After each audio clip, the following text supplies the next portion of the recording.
And for the topic today is the evolution of computer from vacuum tubes to AI. And for today's session is being live streamed on the Universitas STEKOM YouTube channel. And now I will read our agenda this afternoon. First, we will start class presentation delivered by Dr. Shajilin and continue with the Q&A session. In the next session, we have time for documentation and last time is closing. Okay, let's begin. We will start class presentation delivered by Dr. Shajilin. The time is yours. Thank you. Thank you, ma'am. Thank you. Welcome.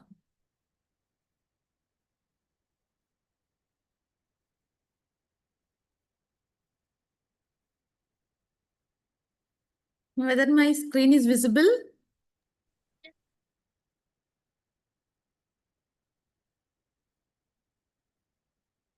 Yeah, very good morning to one and all present here.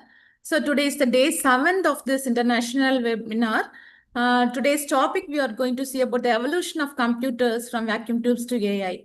So I'm Dr. Shajilin, Associate Professor, Department of CSE, St. Joseph College of Engineering, Chennai.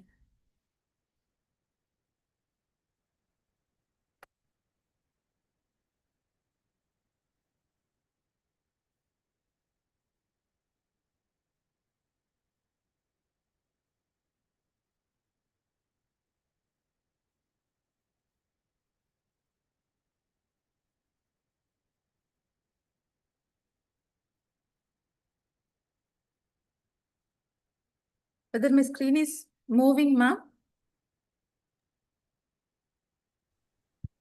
No, ma'am. Still in the title. Okay, just a minute. Yeah.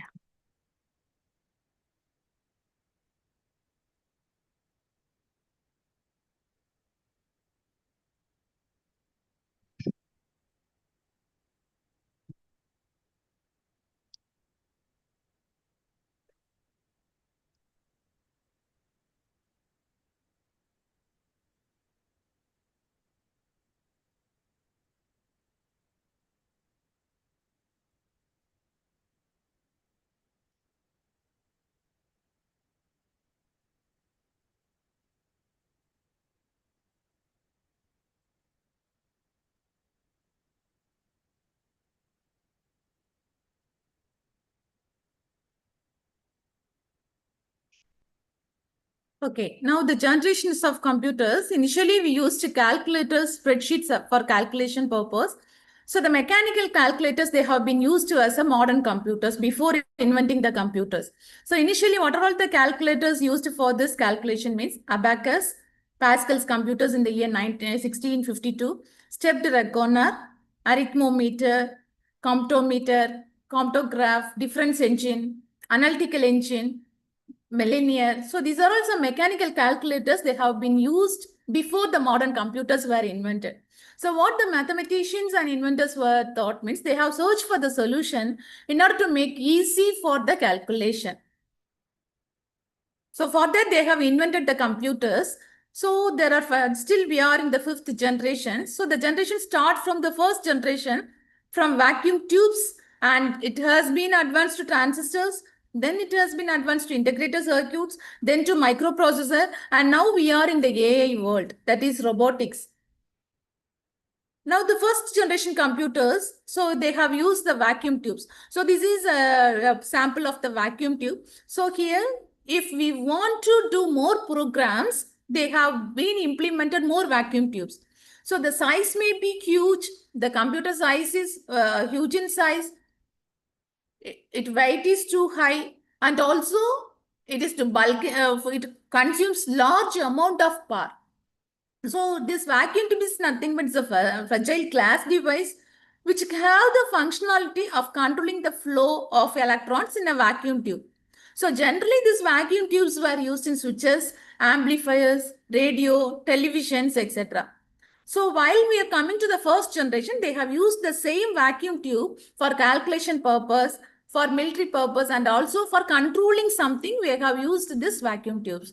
So based on the size of the computer, they have used number of vacuum tubes here.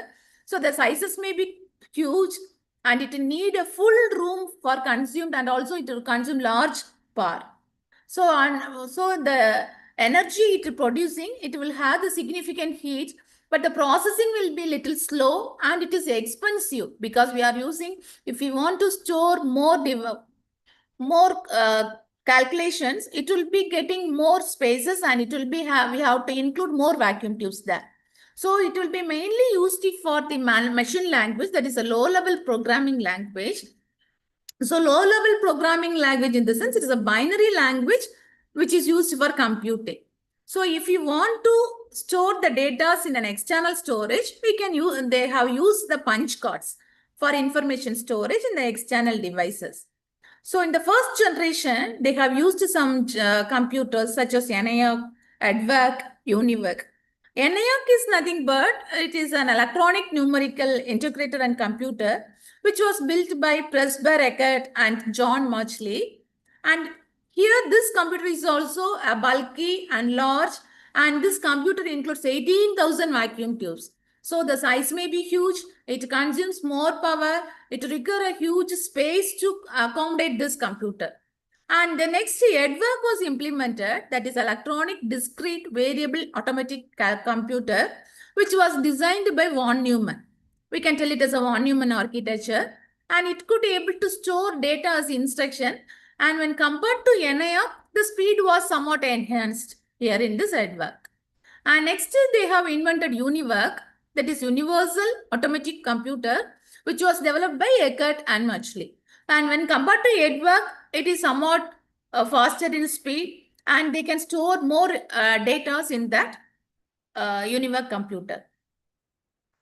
And when moving to the second generation, so this was in the period of 1956 to 1965. So they have moved to transistors. So these transistors were used for the second generation computer and mostly it was implemented in the IBM. So this is the architecture, or this is the sample of transistors and how the second generation computer was. So here this transistor have been replaced the vacuum tubes. When compared to the first generation computer, the size is small, which consumes less power when compared to the first generation. So this transistor helps in controlling the flow of electricity in devices, and maybe it will be working as an amplifier or switch, because we are using it is an electronic device which we are using it for the electronic purposes. We are using it for computer also. So it is used for controlling the flow of electricity. So the main characteristics of this transistor is the smaller, faster, more reliable than the first generation computers. And in programming point of view, in the first generation, we have used low-level programming languages, that is binary language. So here it is move on to assembly language and high-level languages like Photon, COBOL. So these are all the languages we have used in the second generation. So the example for the second generation computer is IBM 7000 series, UNIVAC 1170. So these are some examples of the second generation computer. And mostly the second generation computers were used in the business data processing, and also for research purpose also they have been used in this computer.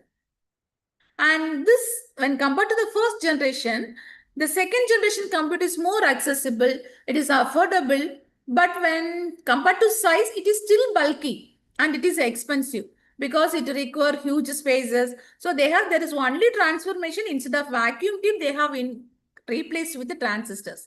So the size is again, it is large, it requires bulk, it is very expensive, it requires a huge space to store this computer. Then the next generation after 1965, it moved on to integrated circuits.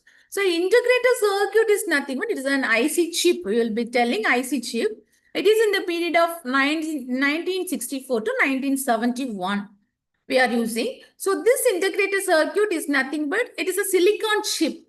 That is combination or collection of transistors. We can call it as a semiconductor, and it were all integrated into a chip called IC chip.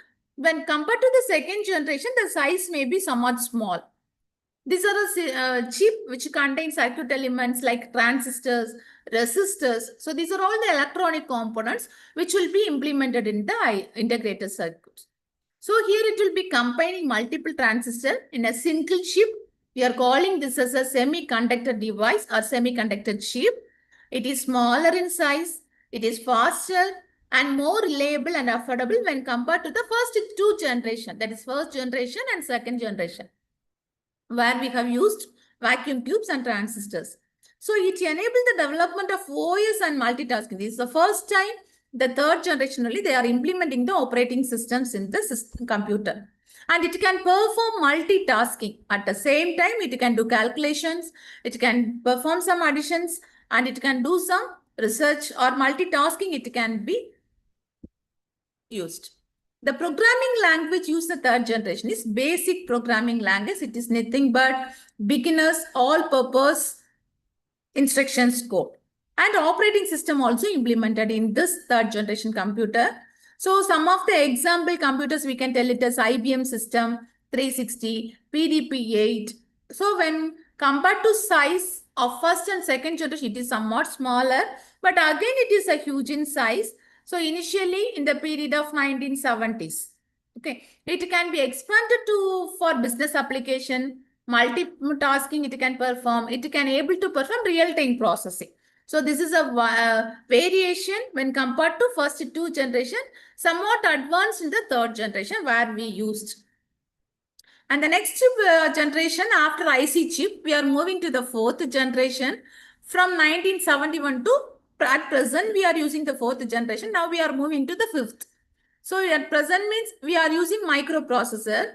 So this microprocessor is a combination of ICs, and here we are using a CPU, which is nothing but it is a brain of the computer we are telling, where it can perform more mathematical calculations, more operations it can perform, and also logic and control functions it can also perform. So we are telling this is a large scale integration which is built on only one chip called microprocessor. So this microprocessor will be inbuilt in the CPU. So that is nothing but central processing unit. We are calling it as a brain of a computer. So this microprocessor is smaller, it is more powerful, it is affordable than when compared to the previous three generations. So one of the most advantage of this microprocessor is it contains all the circuits. So here in the last three generations, they can perform only simple operations, simple arithmetic calculations. They can use it for multitasking at the same time, but more control function or more logic function to perform, it is not up to that. It is comfortable and it couldn't able to perform those functions. But in the fourth generation, we have overcome all these disadvantages and we can able to perform arithmetic functions, logic functions, control functions, whatever it may be, we can do in the fourth generation computer. And compared to the size of the computer, it is also too small when compared to the third generation. And it is too small when compared to the first generation computer because it requires a huge space. It requires a room of 10 cross 10. But in the fourth generation, it is require a small space, a small table to keep this computer in the fourth generation. And programming wise, it can have the variety of programming languages like C, C++, whatever may be the programming languages. And we can include various operating systems like Windows, Unix operating system, Linux operating system. These are all the operating systems we have used in the fourth generation.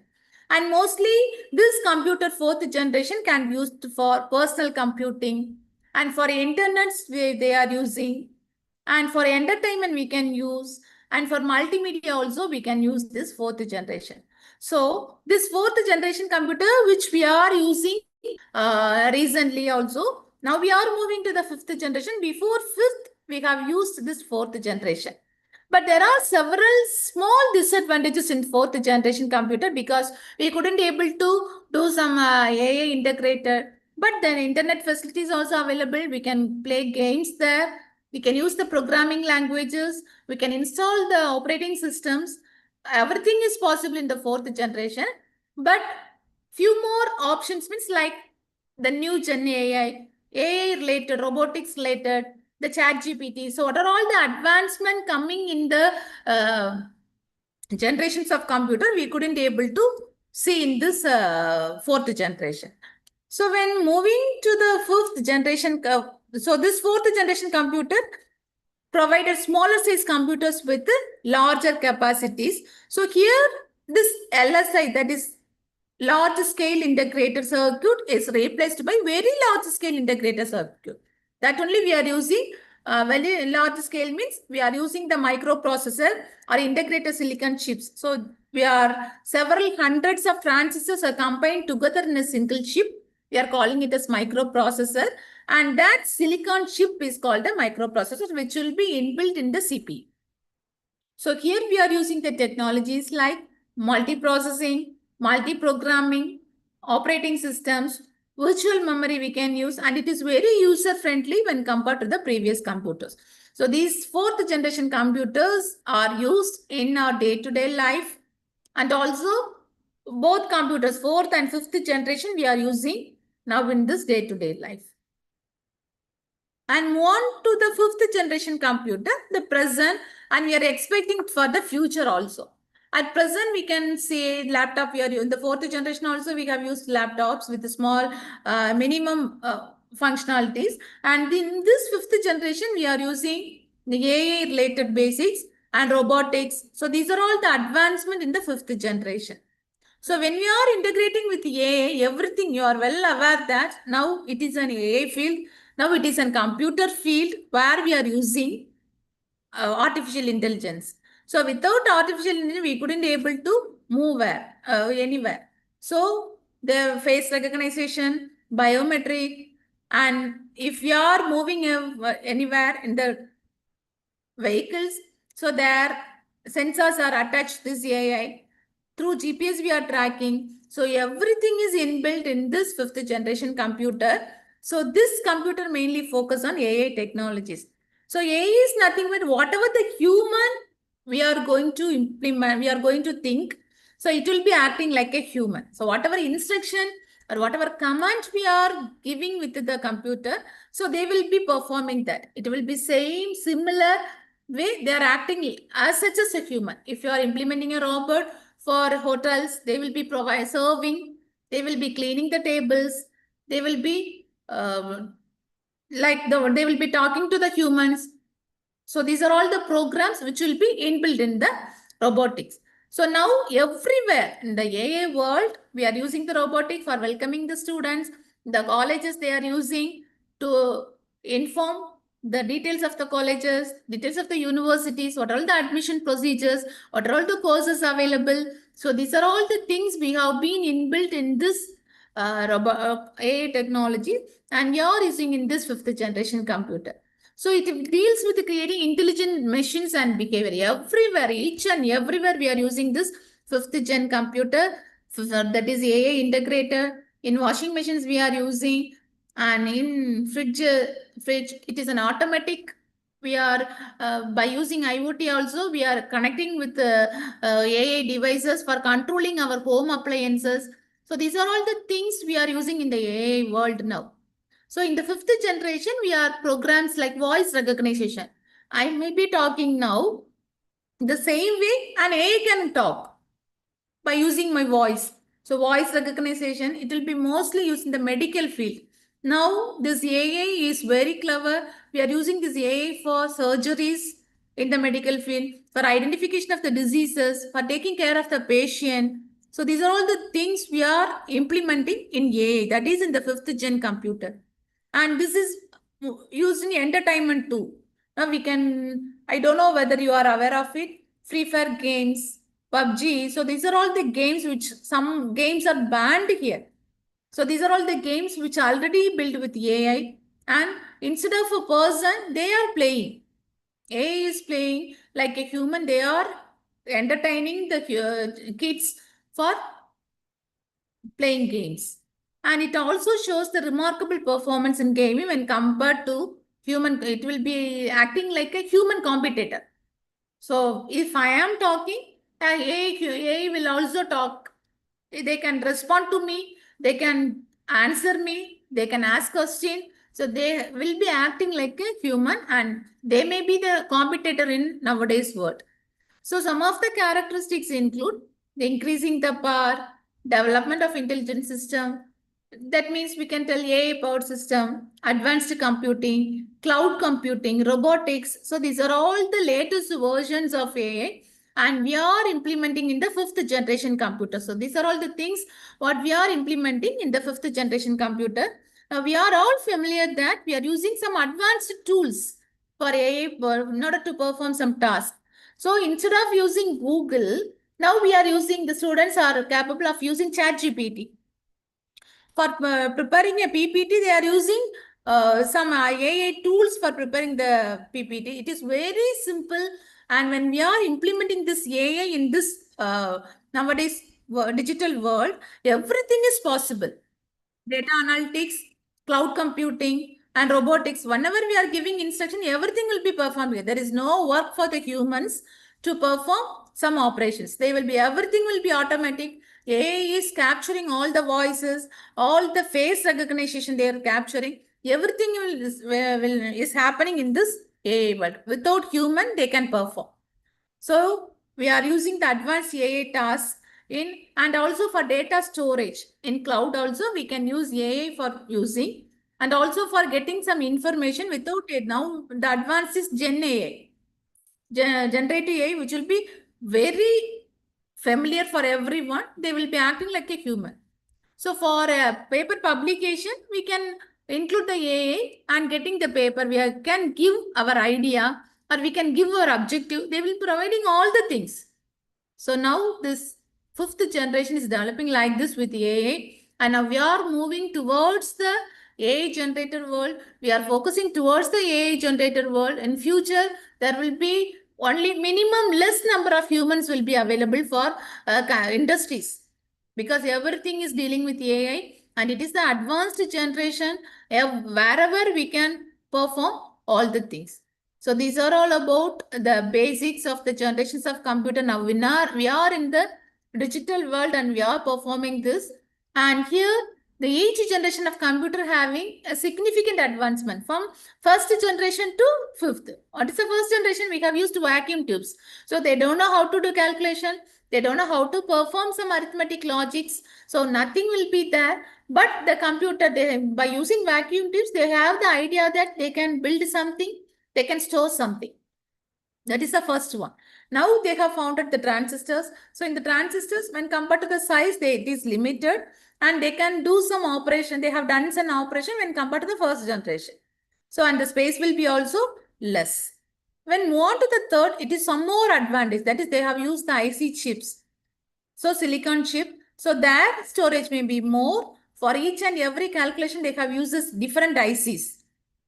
And then for the next advancement, they came to the fourth gen, that is microprocessor. So within the CPU, we are, for storing, they are using RAM, that is random access memory. Separate RAM is there for internal and external storage. They have used the microprocessor for and the silicon chips for using logical and arithmetic calculation. And there is a vast difference for the fifth generation, that is now present and in the future. So this fifth generation computer still is under development, and there is lot of research is going on in this AI, quantum computing and other advancement technology. So we can expect new features, new advancement can be expected in the future. So these are all the things which we are coming under the 5 generations of computers. Now we can, if any clarifications.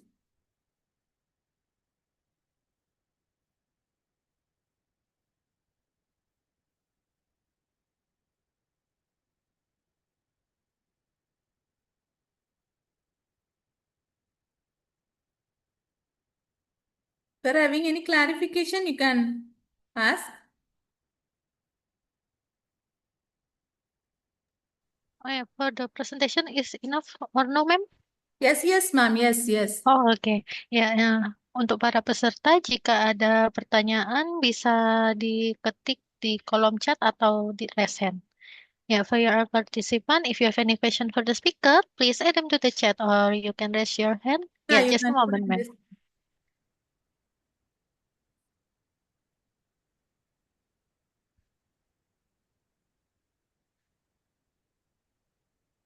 Any questions, dear students?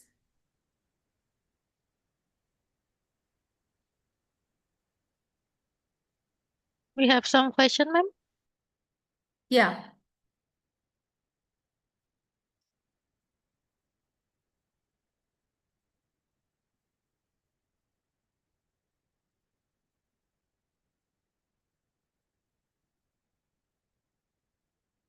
So here in computing, initially there is no possibilities for computing. What they have thought of, only their thought is to define for performing the logic calculations alone. The first question I am responding to Abdul. So here each major technological leap in a computer history, vacuum tips. So this is a history of computer. Now when we are in the AI world, so here they have redefined. Now only we are entering into the computing world, that is AI world. So here what they have, initially they have implemented this computer only for giving a solution for arithmetic calculations alone, for performing the calculation to make it easier for the humans. I think we got the answer. And for the second question, yeah, what were the limitations of early computing machines and how did those limitations shape the priorities of future development? Sure. So in the as I already told, the limitations of early computing is because of huge size. I already shown you the size of the first generation computer, the size of the second generation computer. But when compared to the first, they are implementing one. They don't know the idea how to implement. They just use the vacuum tubes to store the data. They have just used the vacuum to store the data, and they showed that they have got a solution. But later on, they are implementing, we have to solve the problems for performing logic design. They have to implement something for graphics. They have to implement something for entertainment. They have to move on to, and also they have to make the size it as a smaller one, limited shape. That will be coming in the fourth generation. When we are entering into the microprocessor, so this limitation has been overcome in that. So for future development, it may be like a handy one, just like a mobile phone. Now we are using the computer, laptops. It is like A5 size, A3, just like it is a handy one. So, but in advance, this size may be small, storage may be huge, but the application areas also it is huge there. I think this is you can understood for the second question.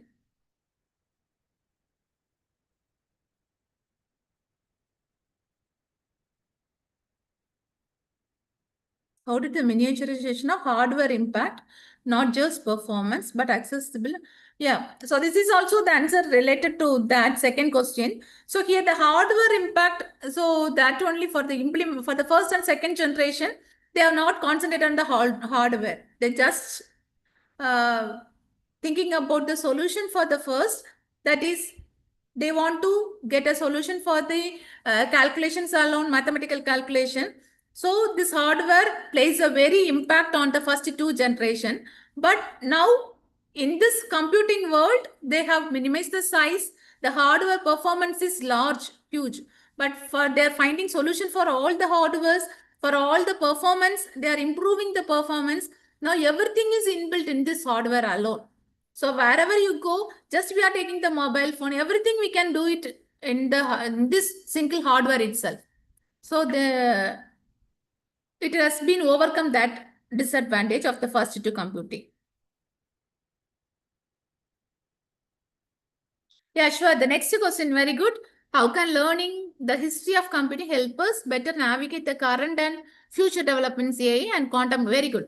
So here quantum computing, we are focusing towards on the sixth gen.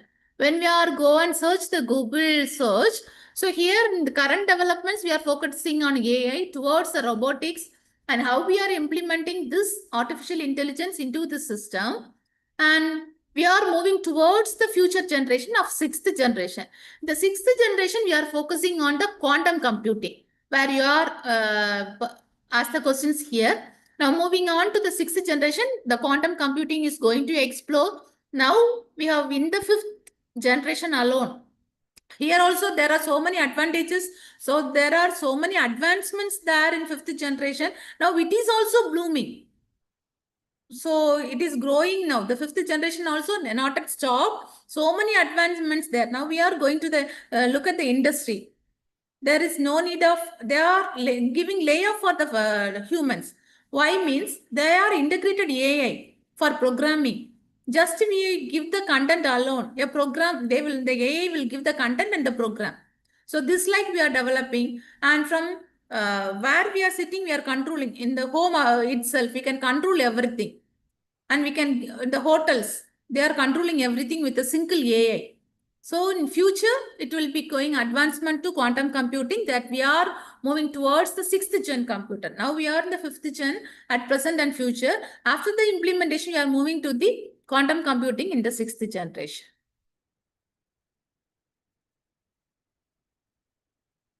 Any more questions?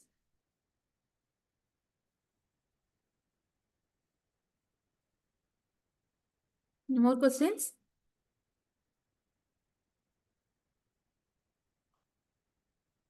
I think you got a very good idea among the generations of computer and how we are in the digital world now.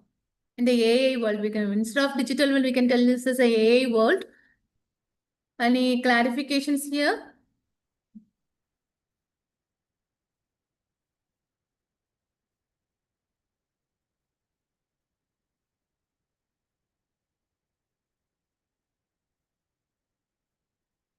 Okay, thank you. Thank you, students. Thank you so much.